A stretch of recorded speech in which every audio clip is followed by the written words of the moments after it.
آپ سے نا دو تین ایشوز پہ بڑی کوئکلی ہم نے بات کرنی ہے۔ پہلی چیز تو جنرل فیض حمید کا کورٹ مارشل، ان کی گرفتاری ایک زلزلے کی طور پر جو ہے وہ فیل ہوا ہے پاکستان کی سیاست میں۔ جاننا میں یہ چاہ رہا ہوں آپ کے اوپینین میں کہ اس سے پاکستان تحریک انصاف کے اوپر کیا امپیکٹ ہوگا؟ I think to the extent کہ وہ اگر کوئی دل کے کسی گوشے میں اگر ان کو خیال تھا کہ شاید آرمی کی قیادت چینج ہو جائے گی اور آرمی کے اندر کوئی نئے ایسے جنرل آ جائیں گے اوپر جن کے دل میں نرم گوشہ ہوگا پی ٹی آئی کے لیے، تو وہ خیال جو ہے شاید اس وقت دل سے نکالنا ہی بہتر ہوگا۔ تو اس کی روشنی میں پھر آپ کے خیال میں جو پی ٹی آئی کا جس طریقے کی بیان بازی ہو رہی ہے، جیسے وہ ایک تنقید کر رہے ہیں اسٹیبلشمنٹ کے اوپر، عمران خان صاحب خود جس طرح کے بیانات دے رہے ہیں، اس میں بھی آپ کو کچھ تھوڑا سا تبدیلی ہوتی نظر آ رہی ہے؟ دیکھیے، بیچ میں کچھ وقفہ آیا تھا، ایک ہفتے ڈیڑھ ہفتے کا، جس میں سلمان راجہ صاحب نے یہ بھی کہا تھا کہ خان صاحب نے خود میٹنگ میں کہا تھا کہ 9 مئی کو احتجاج کریں گے، پرامن کریں گے، البتہ کور کمانڈروں کے گھر کے سامنے۔ پھر ہماری عمران خان صاحب کی ہمشیرہ نے فرمایا تھا کہ جو فوجی نیوٹرل ہو جائیں، سپہ سالار نیوٹرل ہو جائیں۔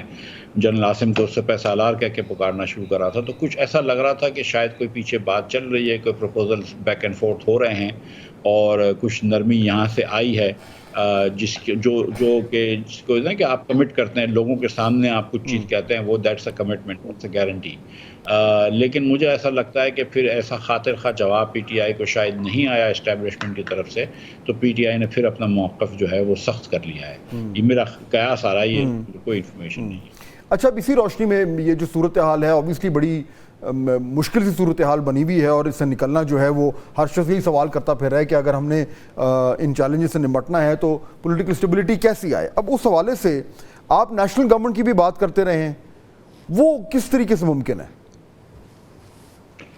دیکھیے، آج کے دن فہد بھائی پورے پاکستان میں کوئی سیاسی پارٹی دھرنا نہیں کر رہی، کسی نے 500 آدمی نہیں نکالے، 1000 آدمی رستے میں، کوئی جلوس جلسہ، کوئی شٹر ڈاؤن اسٹرائک نہیں۔ تو جب ہم بات کرتے ہیں کہ سیاسی بے چینی ہے، تو سیاسی انتشار تو نہیں ہے، لیکن سیاسی بے چینی کیوں ہے؟ سیاسی بے چینی یا سیاسی غیر استحکام اس لیے ہے کہ جو حکومت آج بیٹھی ہوئی ہے، جو کہ سیاسی حکومت ہے اور جمہوری اپنے آپ کو کلیم کرتی ہے، اس کے پاس عوام کا کوئی مینڈیٹ نہیں ہے، اور کیونکہ اس کے پاس مینڈیٹ نہیں ہے تو وہ کوئی کام نہیں کر پا رہی جو ملک کے پاس ریفارمز کرنا ضروری ہے، جو ملک میں تبدیلیاں لانا ضروری ہے، جو نظام میں بہتری لانا ضروری ہے، وہ یہ کرنے سے قاصر ہے۔ وہ تو پولیٹکس ایز یوزول کر رہی ہے، کیونکہ وہ الیکشن جیت کے نہیں آئی ہے، وہ تو بس اپنے دن پورے کر رہی ہے۔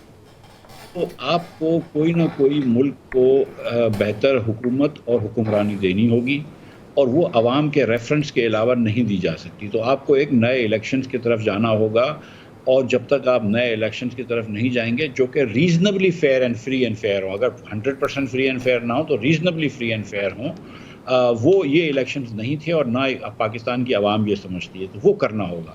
اس کو کرنے کے لیے ایک سجیشن ہے کہ کوئی قسم کی نیشنل حکومت بن جائے۔ محمود خان اچکزئی نے بھی اس کا ذکر کیا تھا کہ اس اسمبلی کے ہی لوگ، جس میں جو 47 پہ آئے ہوئے ہیں، 45 پہ آئے ہوئے ہیں، جس فارم پہ بھی آئے ہوئے ہیں، اس اسمبلی کے لوگ بن جائیں، آپس میں ایک نیشنل گورنمنٹ بنائیں جس میں P T I, M Q M, Peoples Party اور مسلم لیگ سب کے لوگ شامل ہوں۔ مسلم لیگ کا صدر جو ہو یا شہباز شریف صاحب جو ہوں، وزیر اعظم نہ ہو، وزیر اعظم کوئی اور ہو، چاہے پی ٹی آئی سے ہو چاہے پیپلز پارٹی سے ہو، لیکن کوئی ماڈریٹ سا آدمی ہو جو سب کو ایکسیپٹیبل ہو۔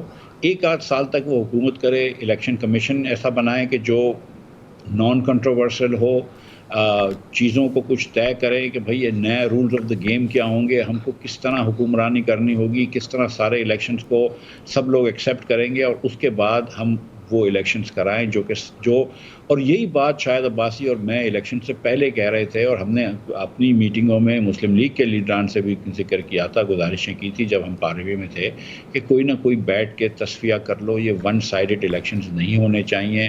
اور عمران خان صاحب اپوزیشن سے بات نہیں کرنے کے لیے تیار تھے، اپوزیشن عمران خان صاحب سے بات کرنے کے لیے تیار نہیں ہے، تو یہ جمود ختم نہیں ہوگا جب تک کہ آپ اپنی انا کو پیچھے چھوڑ کے اپنے ملک کے مفاد کو دیکھیں گے۔ لیکن اس کا جو کاؤنٹر نیریٹو ہے ڈاکٹر مفتاح، وہ جو گورنمنٹ کی طرف سے آتا ہے، وہ کہتے ہیں کہ دیکھیے ہم لوگ جو ہے وہ جو مشکل فیصلے ہیں وہ ہم لے رہے ہیں، ہم نے جو کرنسی ہے اس کو سٹیبل رکھا ہوا ہے، پرائیویٹائزیشن کا معاملہ جو ہے وہ آگے بڑھ رہا ہے، آئی ایم ایف سے معاہدہ ہونے جا رہا ہے، باہر سے فرینڈلی کنٹری سے انویسٹمنٹ جو ہے وہ آ رہی ہے، اور آج بلکہ پرائم منسٹر نے جو یہ بھی اناؤنس کر دیا کہ جو بجلی کا معاملہ ہے، بجلی کی بلز ہیں جس کے اوپر آپ بہت عرصے سے بات بھی کر رہے ہیں اور آپ اس پہ جو ہے وہ بیانات بھی دے رہے ہیں اور اس کی ایکسپلینیشن بھی دے رہے ہیں.